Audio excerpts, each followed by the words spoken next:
people, I believe you're doing great and I welcome and appreciate your presence in Cuckoo's Study Lab. Basic concepts की playlist में जिन दो terminologies और economic lexicon पर आज बात करेंगे वो हैं devaluation and depreciation of currency. ऐसे सब्जेक्ट्स और ऐसे टॉपिक्स पर और ऐसी लेक्सिकन पर ग्रिप होना इस वजह से मस्ट है क्योंकि एग्जाम में पाकिस्तान की इकोनॉमी पर क्वेश्चंस पूछे जाते हैं और साथ ही साथ जैसे कि आजकल हमें पता है कि Pakistan in contact with the IMF है फॉर लोन, तो इस वजह से ये मस्ट है कि हमें currency devaluation, depreciation, revaluation and ऐसे जितने भी लेक्सिकन और जार्गन है इकोनॉमी से रिलेटेड उनके बारे में समझ होनी चाहिए हमें। So starting with currency devaluation. Currency devaluation किसी कंट्री या इकोनॉमी में एक ऐसी सिचुएशन जिसमें एक कंट्री या एक गवर्नमेंट इंटरवीन करती है through its tight monetary policy so as to reduce the value of its currency in comparison with the value of other currencies.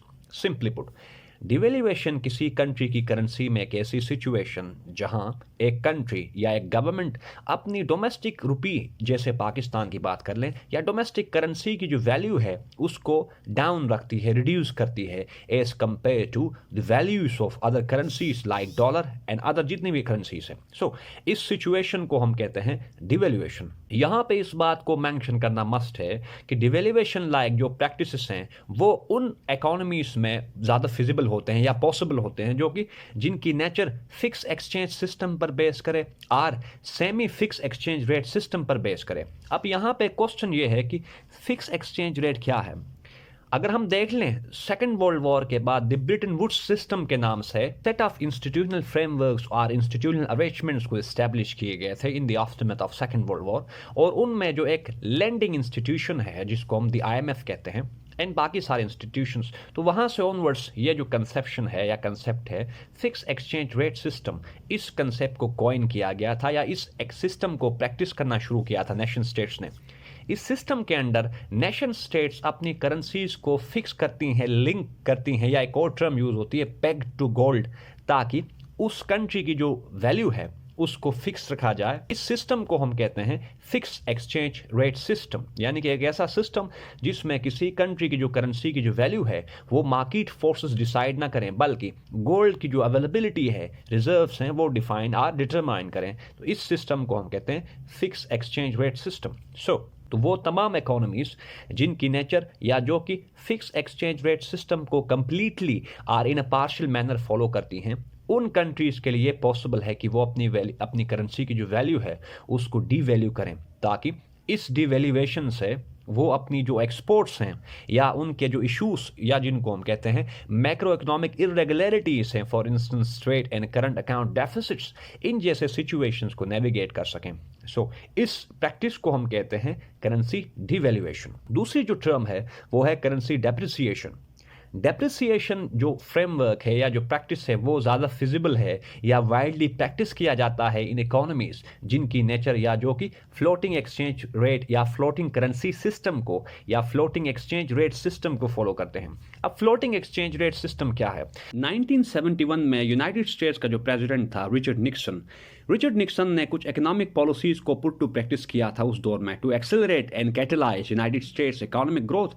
उन प्रैक्टिसेस को या उन इकोनॉमिक फ्रेमवर्क्स को हम कहते हैं निक्सन शॉक और निक्सोनियन इकोनॉमिक्स। अब अपनी इन्हीं पॉलिसीज़ में निक्सन ने डिफाइन किया कि from then on United States और जो बाकी इंटीग्रेटेड इकोनॉमीज उस वक्त की थी वो फिक्स एक्सचेंज रेट सिस्टम को फर्दर प्रैक्टिस नहीं करेंगे, और as an alternative to fix exchange rate system बाकी जो कनेक्टेड वर्ल्ड है या जो इकोनॉमिकली इंटीग्रेटेड दुनिया है वो फ्लोटिंग एक्सचेंज रेट सिस्टम को फॉलो एंड प्रैक्टिस करेंगे। फ्लोटिंग एक्सचेंज रेट सिस्टम से मतलब ये है कि एक ऐसा सिस्टम जिसमें जो डोमेस्टिक करेंसीज है उनकी जो वर्थ एंड वैल्यू है वो डिफाइन होगी बाय द मार्केट मैकेनिज्म, या मार्केट का जो इनविजिबल हैंड है वो किसी करेंसी की जो वैल्यू एंड वर्थ है वो डिफाइन करेगा। सो निक्सन की इन पॉलिसीज की वजह से एक तरफ fix exchange rate system side line हो गया, तो दूसरी तरफ जो ब्रिटन वुड्स सिस्टम का जो पूरा सेटअप या एक अरेंजमेंट था वो भी कोलैप्स कर गया। अब फ्लोटिंग एक्सचेंज रेट सिस्टम में जो मेजर इकोनॉमीज थी उस टाइम, स्पेशली यूनाइटेड स्टेट्स, उन्होंने डिसाइड किया कि आज के बाद किसी भी कंट्री की जो करेंसी की वर्थ एंड वैल्यू है वो डिटरमाइन होंगी या वो मार्केट फोर्सेस डिटरमाइन करेंगे। मार्केट फोर्सेस से मुराद यहाँ पे जैसे हम पढ़ते हैं इनविजिबल हैंड्स ऑफ मार्केट या मार्केट मैकेनिज्म, या जिसको काफ़ी authors demand and supply curve और डिमांड एंड सप्लाई मैकेनिज्म कहते हैं। यानी कि फ्लोटिंग एक्सचेंज रेट सिस्टम में मार्केट डिसाइड करती है value and worth of a currency. इस सिस्टम को हम कहते हैं फ्लोटिंग एक्सचेंज रेट सिस्टम या फ्लोटिंग करेंसी सिस्टम कहते हैं। So back to depreciation.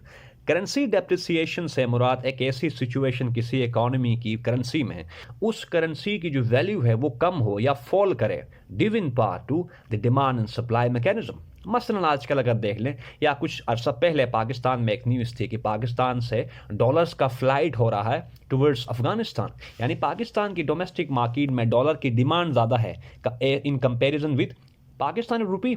अब जब डॉलर की डिमांड ज़्यादा है तो इसका मतलब यह है कि पाकिस्तान की जो करेंसी की वैल्यू है वो कम हो गई है due to greater demand of dollar. तो यह पाकिस्तान की रुपी की जो वैल्यू में कमी आई है due to greater demand for dollar. इस सिचुएशन को हम कहते हैं पाकिस्तान की जो करेंसी है वो डेप्रिशिएट करती है इन कंपैरिजन विद डॉलर। सो ये करेंसी डेप्रिसिएशन है। अब यहाँ पे क्वेश्चन ये है कि कंट्रीज क्यों अपनी करेंसी को डीवैल्यू और डेप्रिसिएट करती हैं। अगर स्पेसिफिकली डीवैल्यूएशन की बात कर लें तो डीवैल्यूएशन एक ऐसा टूल और एक ऐसा इंस्ट्रूमेंट अवेलेबल है नेशंस के पास स्पेशली जो कि फिक्स एक्सचेंज रेट सिस्टम को प्रैक्टिस करते हैं।